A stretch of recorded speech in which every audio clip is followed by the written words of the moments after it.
Hola, tengan todos buenos días. Hoy es miércoles 26 de mayo del año 2021 y como cada miércoles ya estoy lista para compartir con ustedes en este espacio eh, el acostumbrado Conéctate Live de todas las semanas en la que conversamos con invitados que tienen que ver con eventos que están en la agenda pública, eventos de actualidad y que son noticias para todos los venezolanos. Hoy tengo el gusto de entrevistar a Javier Ignacio Mallorca. Él es periodista, es además especialista en criminalística, es integrante del Observatorio Venezolano de Crimen Organizado, es consultor en seguridad, por supuesto, escribe además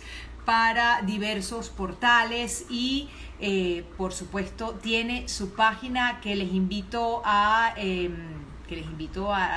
revisar, que les invito a ver, que pues se llama Crímenes sin castigo. Vamos a buscarlo a ver si ya lo veo.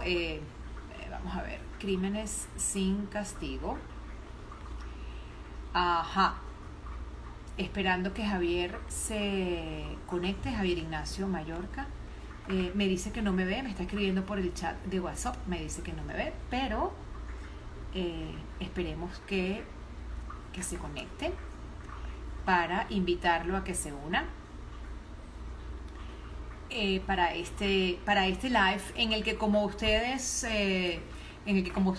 vieron en la promoción, tenemos la intención de conversar sobre la situación que hay en Caracas a propósito de la delincuencia que se encuentra sin control. Vamos a esperar que Javier entre.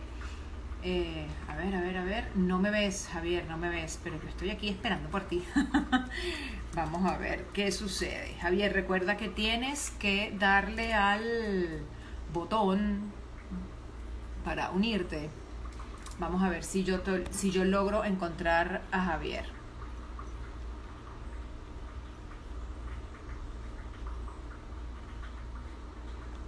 A ver, Javier. Vamos a ver qué sucede con Javier. Ya le estoy escribiendo.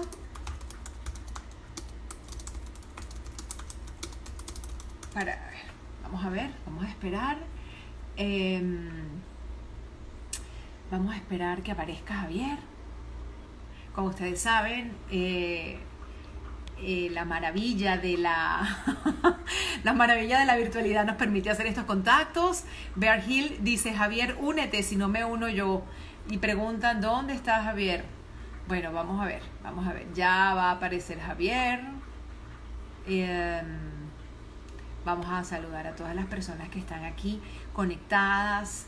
A Carlos Eduardo Sánchez, mi gastroenterólogo, que por cierto se los recomiendo, es maravilloso, para mí es el mejor. Isa Sanabria, mi sobrina, que estoy muy orgullosa de ella porque hoy recibió 5 medallas de aplicación y de excelencia académica. A ver, vamos a ver, Javier aparece. A ver, muchísimas gracias por los piropos que me están echando por aquí. A ver. Javier Ignacio no aparece.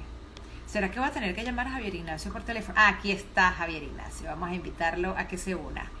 Muy bien, ya llegó Javier Ignacio. Ya está la puerta de la virtualidad para este encuentro que vamos a sostener con él este mediodía.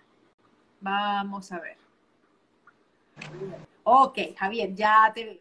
Muchísimas gracias, Javier, por aceptar esta invitación para esta entrevista la mañana de hoy. Como ustedes saben, lo vuelvo a presentar para quienes están incorporando a esta transmisión. Javier Ignacio Mallorca es periodista. Él es periodista especializado en criminalística, es consultor en materia de seguridad, es integrante del Observatorio de Crimen Organizado y hemos querido invitarlo a este espacio Conéctate Live todos los miércoles a las 12 del mediodía para conversar sobre el siguiente: Caracas, delincuencia sin control.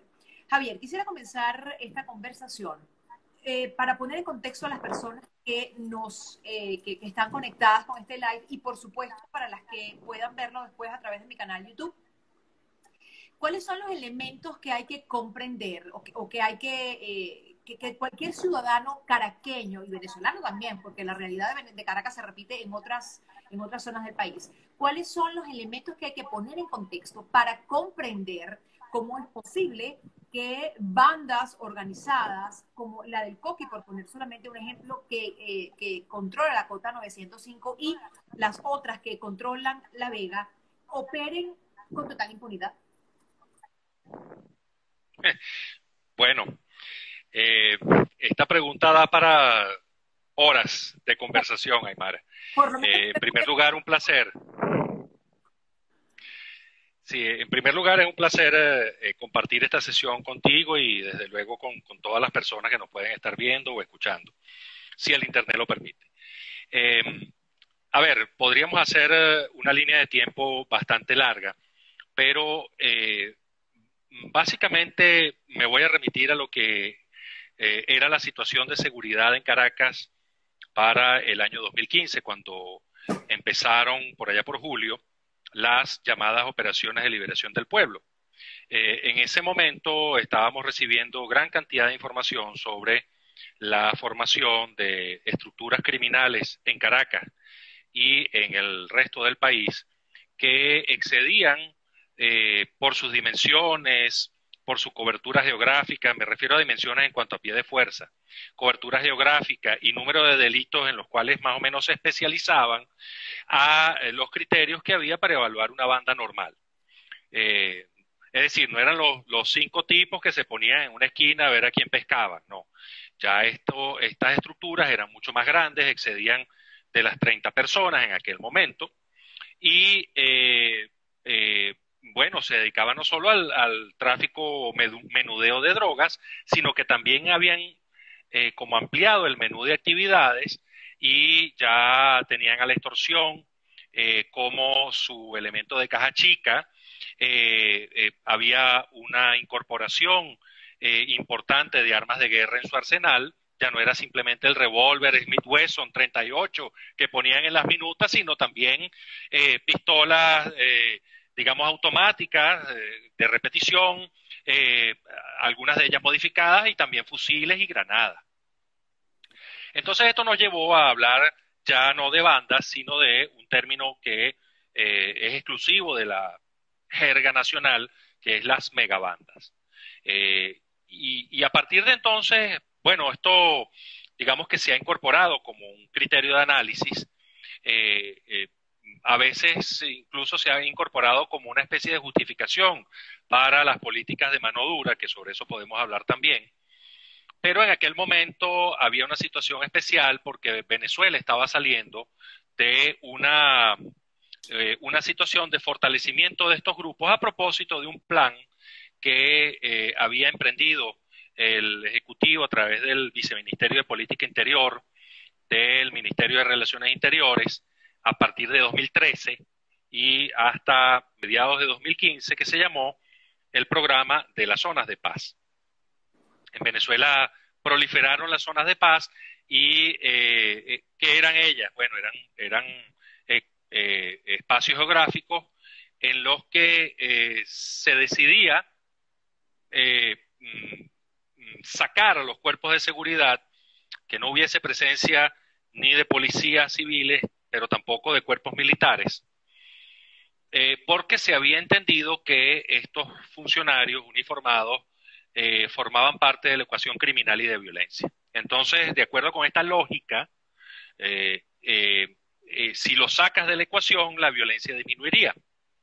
Y esa orden impartida desde el Ministerio de Relaciones Interiores fue acompañada además con programas de fortalecimiento de lo que ellos llaman la comunidad organizada, en esos lugares que eran denominados zonas de paz. Al final del día lo que ocurrió es que el gobierno terminó fortaleciendo las propias bandas criminales, porque les otorgaba créditos a cuenta de que eran los sistemas más poderosos dentro de esos territorios, y estas bandas se enseñorearon a un punto tal en que después se originó una crisis tremenda de seguridad ciudadana, de criminalidad violenta, que se desparramó por todo el país, es decir, excedió los confines de las zonas de paz.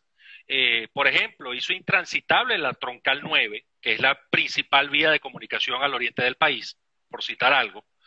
Y bueno, esta crisis obligó al gobierno en esta dinámica improvisada, pero tan frecuente en el chavismo y el madurismo, a pasar de un esquema donde predominaba la negociación en materia de seguridad ciudadana a un esquema donde predominaba la mano dura.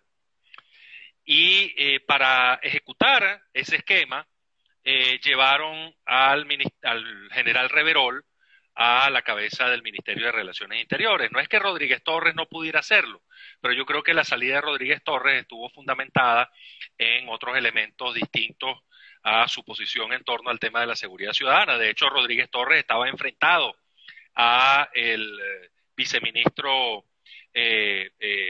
Rangel Ábalos.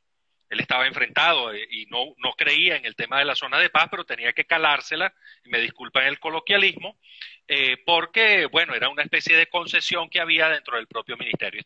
Esta fragmentación y estas contradicciones son muy propias del régimen. No se deben comprender que esto es todo parte de un plan maquiavélico y profundamente planificado para generar esta crisis. No, la crisis surge más bien por lo contrario, por la ausencia de planificación, por la ausencia de una política rectora en materia de seguridad ciudadana. Pasaron entonces a las operaciones de liberación del pueblo, ¿no? Julio 2015, megabandas en florecimiento, y la primera fue precisamente en la Cota 905, Aymara, con el objetivo de lo que llamaban en esa jerga neutralizar a Carlos Luis Revete, que ya entonces era perfilado en los informes de Policía Judicial como el líder de una de las principales agrupaciones criminales que hacían vida en el municipio Libertador. No era la única, ni siquiera era la única dentro de la Cota 905, esto es importante señalarlo. En ese momento, cuando se inicia la OLP, con todo ese saldo tremendo de violación a los derechos fundamentales que ya conocemos, en esa época en la Cota 905 operaban por lo menos 3 o 4 estructuras criminales más o menos diferenciadas, algunas de ellas incluso entraban en conflicto, a veces hacían alianzas, pero eran grupos más distintos, ¿no? Bueno, a la vuelta de 6 años que ha pasado, que la banda del Coqui se erigió en la única estructura criminal dentro de la Cota 905. ¿Qué hizo el gobierno? Le limpió el camino. Ya fuera porque las OLP se orientaban, o no LP tampoco, o sea, a veces acciones puntuales de cuerpos de seguridad, bueno, se orientaban a sacar de la competencia, por ejemplo, a alias Buñuelo, me recuerdo. Hubo una situación de rehenes dentro de la propia Cota, llegó Douglas Rico, el director de la Policía Judicial, y se lo llevó. Bueno, desde entonces Buñuelo está fuera de circulación. Igual ha pasado con otros elementos. Entonces, ¿qué ha ocurrido? Queriéndolo o no el gobierno. Bueno, el Coqui, el señor Revete, es ahora el máximo líder criminal de la Cota 905 en pleno corazón de Caracas. Es la banda más importante de allí y ha servido como una especie de magneto para las demás bandas que estaban operando en lugares tan disímiles como La Vega y el barrio del 70 del Valle. Con algunas se ha aliado y con otras ha generado inestabilidades, y eso es lo que estamos viendo en La Vega en la actualidad, y este tiroteo tremendo que hubo a principios de semana, en el cual, bueno, el saldo oficial todavía no es conocido, pero en la medida en que pasan los días nos vamos enterando de nuevas víctimas. Eran por lo menos 4 heridos y ya una persona fallecida. Sí. Esto ocurrió por el interés manifiesto de los individuos de la banda del Coqui de desplazar definitivamente a individuos que han operado tradicionalmente en La Vega. El Coqui, además, no solamente se ha enfrentado a ellos, sino también se ha enfrentado a la FAE, de manera que ahí nos damos cuenta de el gran poder de fuego que tiene y también de su capacidad de reponerse de los golpes que anteriormente le habían dado. Este es un proceso que Aymara, para cerrar el comentario, este es un proceso que se ha reproducido en otras partes. por supuesto con bemoles y guardando las distancias, pero no podemos omitir el hecho de que en el sector o los sectores de José Félix Rivas en el municipio Sucre hay otro elemento importantísimo de megabanda que se llama Wilexis Acevedo, que en principio era afín al oficialismo, por decirlo de alguna manera, o por lo menos mantenía esas relaciones que le permitían operar, y que ya aparentemente se distanció, pero que sigue en ese sitio garantizando cierta gobernanza, y esto es importante señalarlo, porque mucha gente entiende que es mejor tratar a estos individuos que tratar a las policías, que son los cuerpos que más desconfianza generan en toda América. Es decir, el venezolano desconfía de sus policías y militares, o sea, tiene el mayor nivel de desconfianza de todas las Américas. Nadie más desconfía tanto como nosotros de sus policías y militares. Entonces, por eso prefieren entenderse con Coqui, con Wilexi, y en Aragua, por ejemplo, con Niño Guerrero, y en la frontera con los elementos de las disidencias de la FARC. Javier, escucharte plantear este contexto para que quienes nos escuchan ahorita en directo y nos puedan escuchar después a través de mi canal YouTube, puedan tener elementos para comprender ante lo que nos enfrentamos, pues bueno, me hace pensar en diversas preguntas, y voy a comenzar por una que vinculo a tu último comentario. ¿Estamos ante una gobernanza criminal? La red de megabandas han logrado desplazar la eficiencia del Estado venezolano en el hecho de gobernar. Mira, esto es muy interesante. Desde luego que la respuesta que te voy a dar es producto de una apreciación informada, pero siempre amerita investigación y actualización, porque estas son situaciones inestables que cambian de un día para otro. Existen como dos tipos de relaciones entre las estructuras paraestatales armadas y el régimen. Hay una relación en la que se produce una cesión de territorio, una cesión voluntaria, aparentemente fundamentada en razones ideológicas. Esto es lo que ocasiona que la policía no entre en sectores del 23 de enero. Bueno, porque allí se entiende que la Piedrita es la representación del régimen, y ellos están alineados desde el punto de vista ideológico. La Piedrita es un colectivo armado muy importante, uno de los más importantes del país, pero si vamos a otras partes, como por ejemplo al área de la avenida Sucre, allá está el colectivo Guaraíra Repano, y hay otro colectivo que ha crecido muchísimo que se llama Tres Raíces, gracias al apoyo de Freddy Bernal, que no lo oculta. Y hay otro colectivo que ha crecido muchísimo y también ocupa espacios en la frontera, que se llama el Colectivo de Seguridad Fronteriza, que opera junto a las policías en el área de San Antonio del Táchira y Ureña, desde el momento en que Guaidó intentó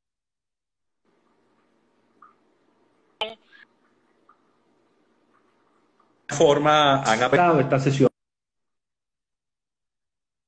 de una en situaciones de crisis. Maduro pide públicamente que estas estructuras entren en acción. Lo tenemos en 2014, 2016, es decir, hubo peticiones públicas para que los colectivos se activaran. Ok, tenemos ese modo de relación, pero hay otros esquemas u otras situaciones en las que estos grupos paraestatales o no estatales, pero que son armados, toman ese territorio, digamos, lo ocupan, ya sea porque el Estado lo abandonó.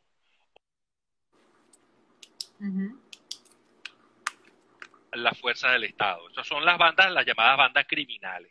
Y este es un poco el caso de el Coqui en la Cota 905. Eso no quiere decir que el Coqui tenga relaciones siempre conflictivas con los factores de poder. Esto es importante entenderlo.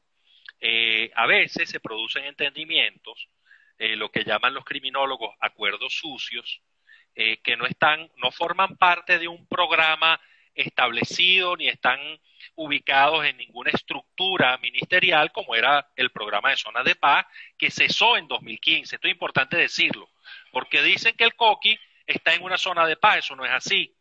El Coqui opera con impunidad en los confines de la cota 905 porque él tomó ese territorio y ha llegado a un acuerdo informal con importantísimos operadores del gobierno para que no entren allí. Porque si el Estado decidiera entrar en la cota 905, pues lo hace.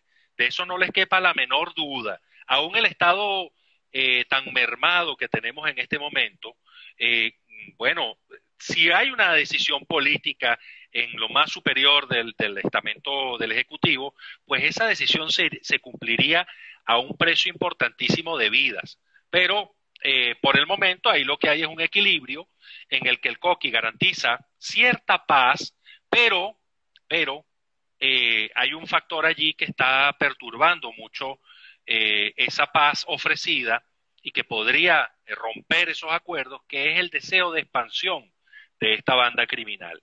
Ya han logrado una expansión pacífica hacia los confines del 70 en el Valle, y todo ese corredor que comunica la cota 905 con el Valle, pero esa expansión no ha sido tan pacífica con respecto a lo que sucede en La Vega, porque allí hay un interés, de acuerdo con análisis de cuerpos policiales, de generar cierto corredor de impunidad mediante zonas despoliciadas, es decir, zonas sin policías, para expandir o lograr cierta presencia operativa de los elementos del COQUI en áreas importantes del oeste de Caracas, como Montalbán 1, 2 y 3. Y Antímano, donde también hay ciertas industrias, cierto comercio, algunas viviendas de clase media. Bueno, a ellos les interesaría tener presencia allí, pero ese es un proceso que está en marcha. Entonces allí tenemos como dos grandes esquemas, para resumir ya la respuesta: un esquema en el que se produce una cesión por parte de elementos del Estado, y otra en el que estos grupos paraestatales, armados, estructuras criminales, toman el control del territorio y luego van llegando, digamos, a ciertos convenios con operadores del oficialismo.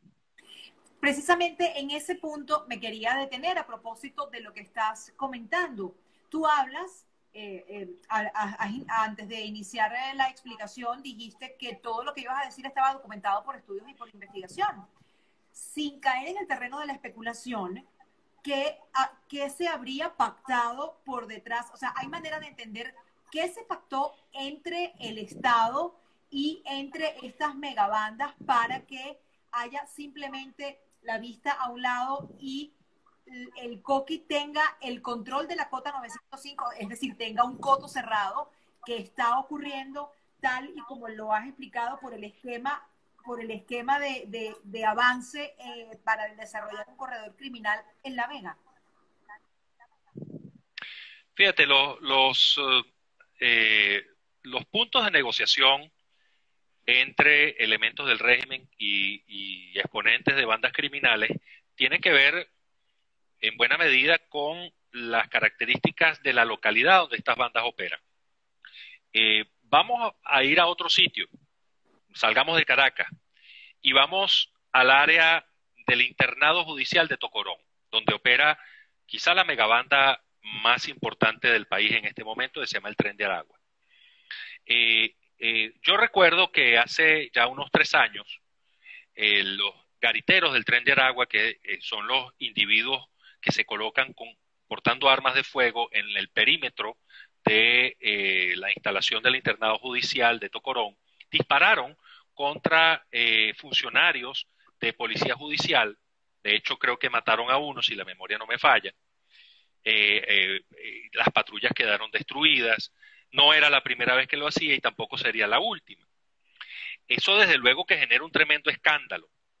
Y en ese momento, llevada por ese escándalo tremendo, la entonces ministra para Servicio Penitenciario, María Iris Varela, anunció de manera muy firme, que ese internado judicial entraría en el régimen. Lo que quiere decir además que estaba en un régimen distinto al de ella, ¿no? Esto lo podemos discutir también, pero en todo caso, esa promesa se quedó en el tintero, nunca la aplicó.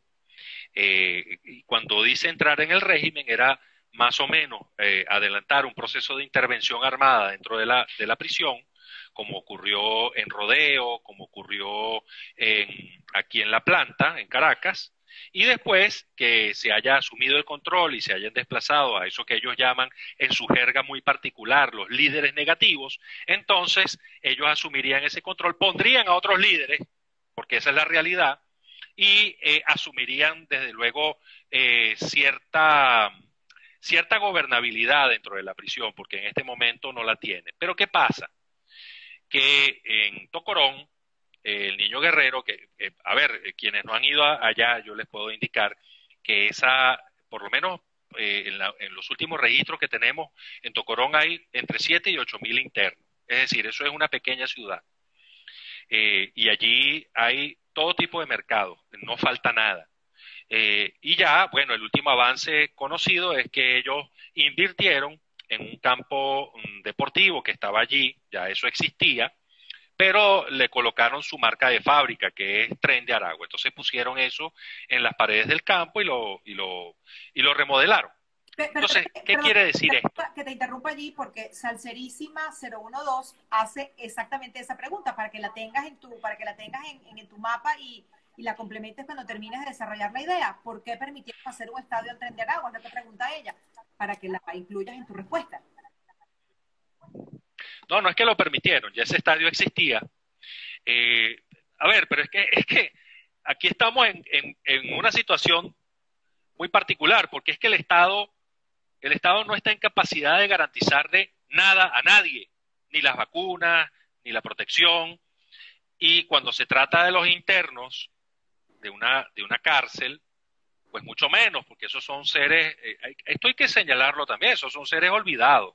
A ellos los han depositado allí para simplemente pasar la página y que bueno, ya vean ellos cómo pagan el daño que hicieron a la sociedad. Entonces, ¿qué pasa?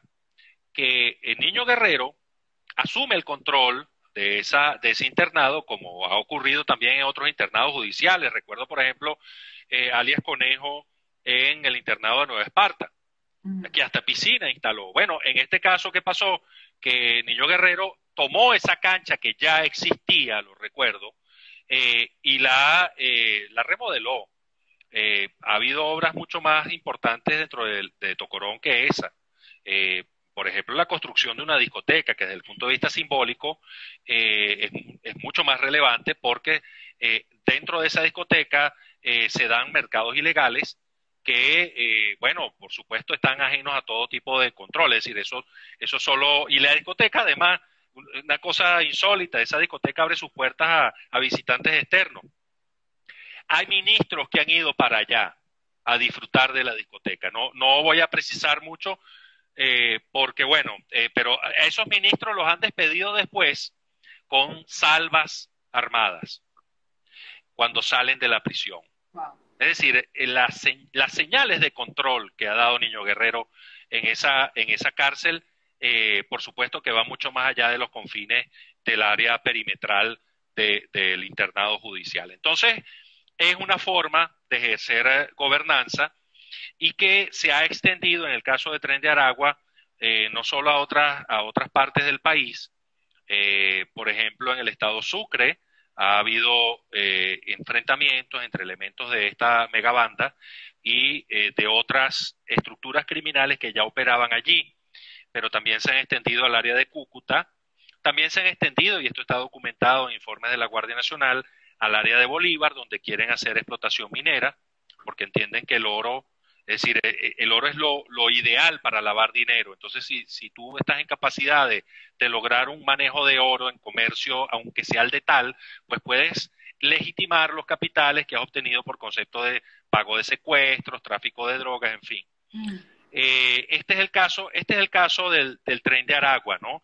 Entonces, lo importante de esto es que el Niño Guerrero ha demostrado tener un liderazgo muy importante que sobrepasa incluso la capacidad de decisión de la entonces ministra para Servicio Penitenciario, María Iris Varela. ¿Y esto qué quiere decir? Entonces, que digamos, el mundo de relaciones del Niño Guerrero, o lo que llamarían algunos estudiosos, el enganche político del Niño Guerrero, va mucho más allá que el de un simple ministro, es decir, llega más arriba. Y esto es también lo que está ocurriendo con el Coqui. Cuando Douglas Rico dice en una declaración absolutamente novedosa, nunca vista en Venezuela, que ellos iniciaron conversaciones con el señor Revete para que deponga las armas, y hace por lo menos 3 llamados a la disciplina dentro de su cuerpo, porque eso cae mal. Entonces, la deducción, digamos, obvia, lógica de esto es, mira, yo no estoy, o sea, yo simplemente soy el mensajero. Yo no estoy ahorita involucrado en ese proceso de negociación, esto va más arriba, y cualquier decisión que se tome yo también voy a tener que acatarla. Como lo ha hecho, por cierto, porque en varias oportunidades él ha ordenado que su gente de SIGPC se retire de áreas de conflicto en las que tienen intercambios armados con la banda del Coqui, por ejemplo, en 3 oportunidades en la autopista norte-sur, en la parte aledaña a la cota 905, el sector de las casitas y todo eso. Entonces, esta es una situación muy compleja en la que hay además varios operadores, hay varios esquemas de relación que deben ser precisados caso a caso, es decir, quiénes son los actores en cada una de las situaciones. Esto es un poco difícil de entender y desde luego nos pone en escenarios, esto es quizás a lo del futuro inmediato que nos interesa como ciudadanos, nos pone en escenarios en los que el Estado, representado en este caso por el Ejecutivo, está o da la impresión de haber perdido el control de ciertas situaciones, ¿no? Porque un Estado que controla no te llama a negociar. Es decir, un Estado que controla simplemente va, ejecuta, impone la paz y bueno, ya veremos qué sucede, ¿no? Pero en este caso ellos están hablando de negociación. Además con algo absolutamente ilógico, que es que ellos depongan las armas. Es absurdo, eso no va a ocurrir. Entonces, bueno, sabemos que ese proceso está llamado al fracaso. Ahora bien, Javier Ignacio, tú hablas de esquemas de relación que dependen de cada uno de los contextos, entiéndase la megabanda del Coqui, la que está en La Vega, o la que está surgiendo en el sector José Félix Rivas de Petare, que pareciera va a correr va a tener la misma suerte que las otras megabandas que han podido expandirse, han podido instalar una gobernanza criminal, como ha sido el caso de La Vega y de la Cota 905.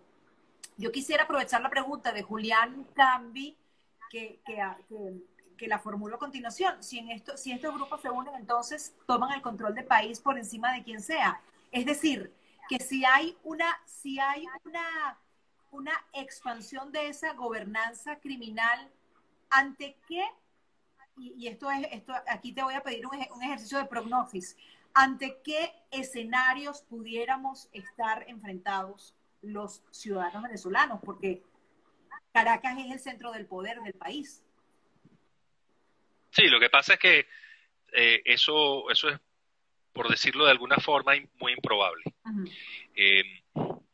A ver, la gran diferencia entre los grupos de delincuencia organizada y las estructuras paraestatales armadas como los colectivos tiene que ver, aunque ambos incorporan en su quehacer actividades criminales, porque los colectivos también extorsionan, digamos, y también la FARC, es decir, las disidencias de la FARC también tienen una importante extorsión en el área de frontera, incluso hacia Venezuela. ¿Qué ocurre? Que en el ámbito de los grupos criminales, lo político está subordinado a la permanencia del negocio. Lo político será conveniente si y solo si asegura la continuidad de las operaciones ilegales. En el caso de los colectivos y estas agrupaciones que surgen con el propósito de lograr un cambio político por la vía de la violencia, porque eso es la FARC, aún esta nueva Marquetalia y sus disidencias plantean eso como su objetivo principal. Entonces allí hay una especie de cambio de prioridad en el que la actividad criminal es importante en la medida que contribuya a financiar y a facilitar el logro del objetivo político. En el caso de los colectivos, es a cimentar la permanencia del régimen primero de Chávez y ahora de Maduro. Es importante lograr claridad con eso, porque, bueno, la propaganda de un lado y de otro intenta mezclar todos los conceptos y meter a todos estos grupos en un solo saco. Entonces no se puede incurrir en eso. Es decir, cuando Pablo Escobar, vamos al caso colombiano, cuando Pablo Escobar se incorpora al Congreso, por allá en los años 80, creo que era el año 83, que perseguía a Pablo Escobar, generar un ambiente en el que fuese proclive primero la permanencia de los buscados internacionalmente en Colombia, es decir, eliminar la posibilidad de extradición por una parte, y por la otra, facilitar de alguna manera la despenalización del consumo de ciertas sustancias. Es decir, la permanencia de Escobar en el Congreso de Colombia estaba supeditada a esos objetivos, que eran los objetivos de él como líder del principal cartel que operaba en ese momento en Colombia. Es decir, era generar, desde el punto de vista de lo que llaman la superestructura legal, una situación proclive para la permanencia de las operaciones de la estructura criminal. Entonces, en ese caso, lo político estaba supeditado al negocio criminal. En el caso de las FARC, por lo menos Nueva Marquetalia y las disidencias de Gentil Duarte, el objetivo principal está en Bogotá y Venezuela, y específicamente el área de frontera con las minas de Bolívar, con todo lo que implica el paso de migrantes y sustancias psicoactivas desde y hacia Arauca y Apure. Pues todo esto lo que intenta es fortalecer la finanza del grupo, la adquisición de poder de fuego, para ellos entonces irrumpir y hacerse con el poder en Bogotá. Lo que desde luego es bastante improbable también, pero esas son las prioridades. Hay quienes dicen que la disidencia de Gentil Duarte realmente abandonó hace tiempo digamos, su origen político, toda su ideología, pero si tú analizas los últimos comunicados, te darás cuenta de que eso todavía está allí. Entonces no lo podemos descartar. Ahora bien, en este contexto, Javier Ignacio,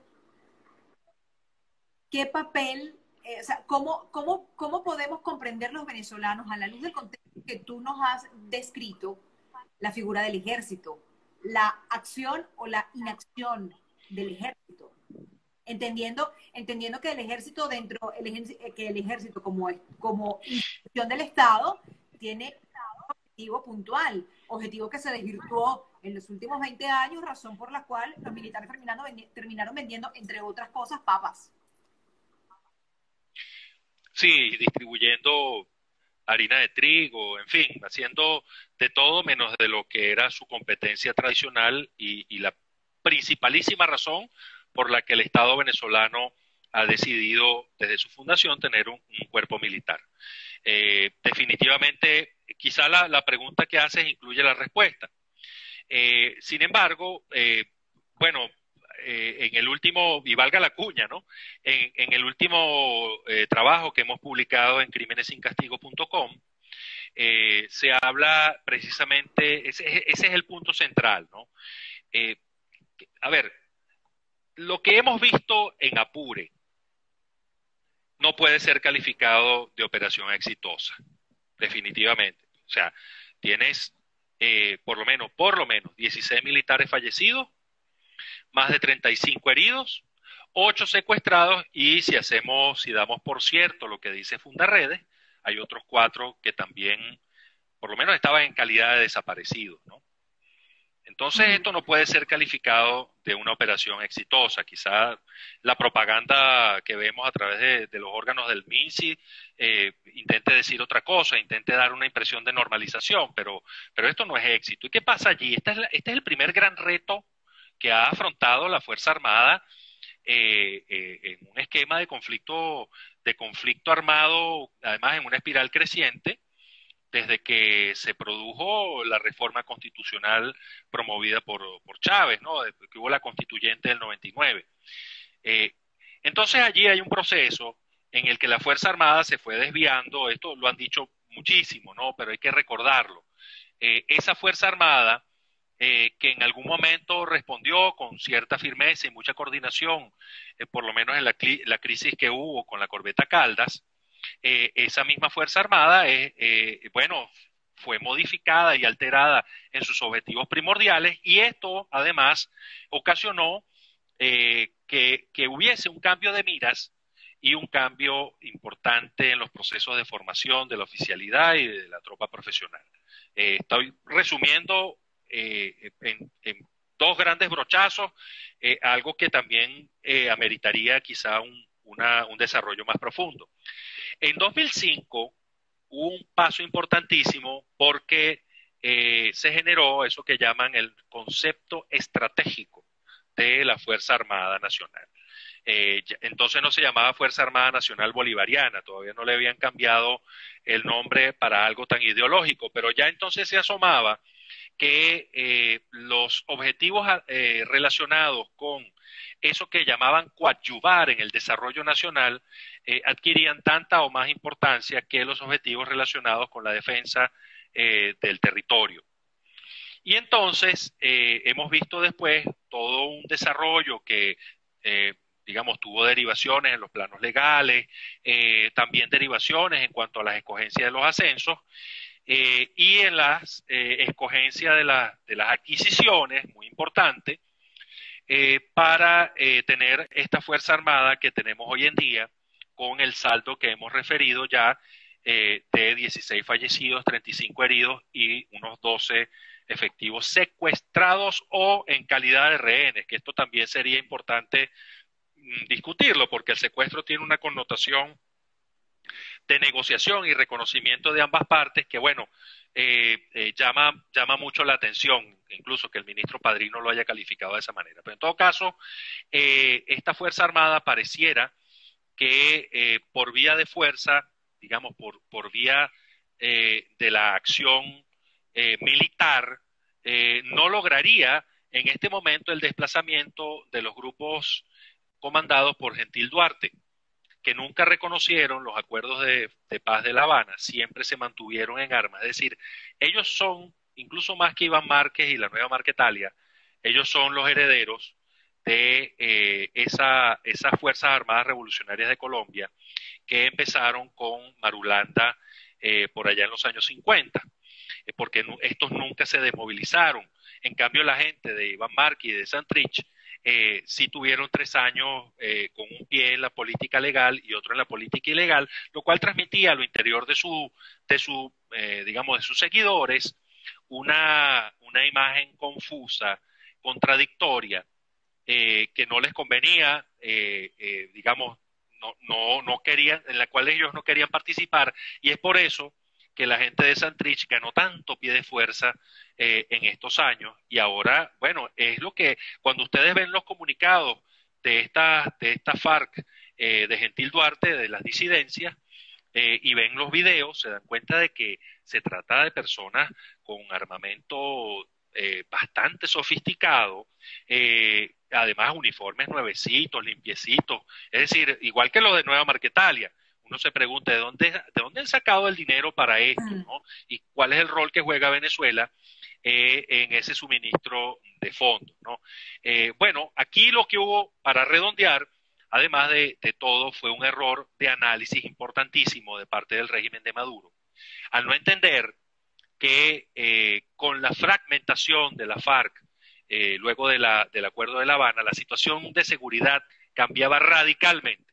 Esto estaba allá advertido incluso en un informe, y permíteme la cuña, que hicimos en el año 2014, cuando las conversaciones de La Habana estaban en marcha, y divulgamos un informe que se llama Herencia de una guerra, secuelas de las conversaciones de paz para la seguridad ciudadana en Venezuela. Desde luego, no está al nivel de detalle que estamos viendo hoy en día, porque, bueno, pero ya se advertía que iba a haber una atomización de todas estas fuerzas irregulares, y que Venezuela iba a pagar una buena parte del precio de esto, porque se había casado con una de las partes del conflicto sin entender que esa misma atomización iba en contra de sus propios intereses. Aquí estamos viendo eso. Javier Ignacio, el dibujo, por calificarlo de alguna manera, que has hecho tú de lo que es en este momento la Fuerza Armada, poniendo además el foco en lo que está haciendo en Apure, nos permitiría inferir, además, por supuesto, de la normativa que establece el Estado, la inviabilidad de la participación del ejército para una disolución de las megabandas y de la gobernanza criminal que se ha instaurado en Caracas. No, lo que pasa es que el ejército no está, los cuerpos militares en general, tampoco la Guardia Nacional, eso no están diseñados para el tema de seguridad ciudadana, es decir, del orden interno, como lo dicen los propios guardias nacionales. Exactamente, como lo Ellos son auxiliares. Sí. La Guardia Nacional es auxiliar. El tema de orden interno en Venezuela es de orden policial, es una tarea directa de los cuerpos de policía preventiva y represiva. Es decir, que en este tablero de y mientras juego esto no se participaría. No, ya va. Lo que pasa es que estoy hablando de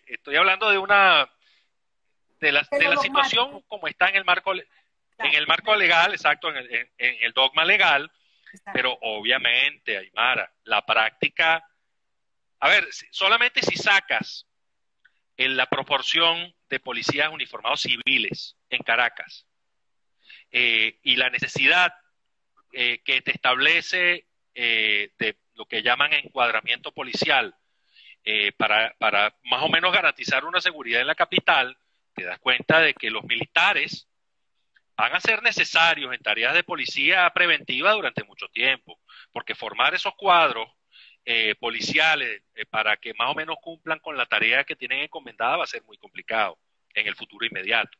Y esto está sucediendo también en el interior del país, de manera que los militares, aun como auxiliares, seguirán siendo necesarios en materia de seguridad ciudadana, por una mera pragmática. Llegue el gobierno que llegue, e incluso si se queda Maduro.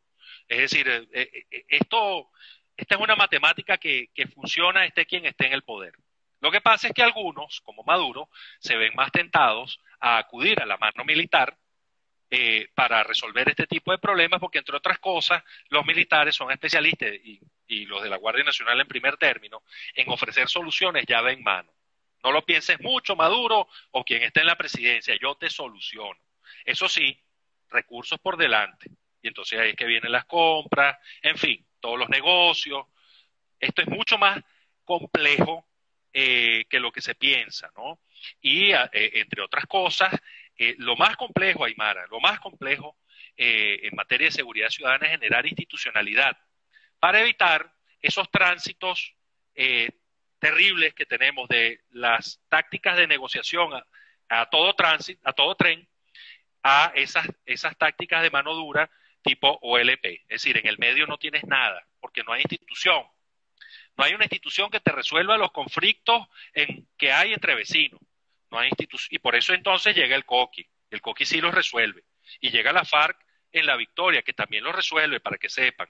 Es decir, esa gente se ha constituido mediadora en los conflictos de los vecinos. Esa gente suministra alimentos. Es decir, tenemos un Estado que, a pesar de su fachada, de su careta, profundamente militarista, realmente cuando lo ves en detalle y por dentro, tiene muy pocas capacidades en este momento. Está en tránsito de ser un Estado fallido, en tránsito. No, yo no diría que ya lo es, pero son muy pocas las tareas que cumple, y una de las que cumple realmente todavía con mucha eficacia es mantenerse en el poder, ¿no? Es la preservación del status quo de poder. En eso sí han sido muy eficaces, pero en lo demás realmente no tienen ninguna efectividad. Y la gente podrá decir, bueno, Javier, pero es que hemos tenido una disminución de las cifras de homicidio en los últimos años. Eso no es una mejor efectividad. Bueno, en primer lugar, si bien es cierto que las cifras de homicidios cometidos por actores distintos a los cuerpos policiales han disminuido, eso tiene que ver, o eso es consecuencia de distintos factores, entre ellos que hay menos gente en el país. Es decir, claro, para finales de este año tendremos 7 millones de venezolanos menos que los que había en 2017. Eso es muy importante. Es decir, eso es lo que llaman los sajones un game changer. La migración masiva cambia las normas del juego. También es un game changer el COVID-19 y la cuarentena implantada por el gobierno con los argumentos que sea, ¿ok? Pero toda esta dinámica de cuarentena ha mitigado en mucho la cifra de criminalidad violenta, aunque esto ha ocasionado también desplazamientos hacia otras formas de criminalidad, que eso lo podemos hablar después. Y desde luego otro game changer ha sido la política de exterminio desde los cuerpos de seguridad hacia sectores civiles, no solo aquellos que son percibidos como delincuentes o como ellos llaman, en conflicto con la norma, sino también a aquellos que de alguna forma cuestionan al poder. Entonces, todo esto está como metido también en el mismo marco. Esos tres factores han incidido muchísimo, pero no logran una institucionalidad robusta en el país. Es decir, no logran imperio de ley, logran imperio de armas. Y estas soluciones no se mantienen por mucho tiempo, realmente. No tienen sustentabilidad. Y entonces vamos a empezar a ver rebotes como los estamos viendo en algunas partes del país en materia de homicidio y criminalidad violenta. Eso lo estamos viendo ya. Pero pronto se van a hacer nuevamente inaguantables porque como no existe ningún tipo de... Y además la presencia policial está muy mermada porque los policías también se han ido del país o han buscado otros trabajos, entonces... bueno, esta situación te puede generar una crisis de seguridad importante en los próximos meses, ¿no? Ni Dios lo quiera, pero es lo que estamos viendo. Bueno, la verdad es que nada alentador el análisis prospectivo que haces a partir del tema que nos ha convocado a conversar la mañana de hoy. Javier Ignacio, te agradezco muchísimo tu tiempo, tu conocimiento, el haber aceptado esta entrevista, y a todas las personas que nos están viendo en directo y que nos van a ver después, les invito a que se conecten con la página web de Javier Ignacio Mallorca, crímenesincastigo.com, información diversa que tiene que ver con análisis y profundidad, el trato de temas vinculados a la delincuencia organizada y también al entorno interno militar venezolano. Javier Ignacio, muchísimas gracias. Un placer, y ahora retorno a hacer la columna que va a salir mañana en Runrunes y tal cual. Un abrazo. Muchísimas gracias. Gracias a todos ustedes por conectarse. Hasta la próxima semana.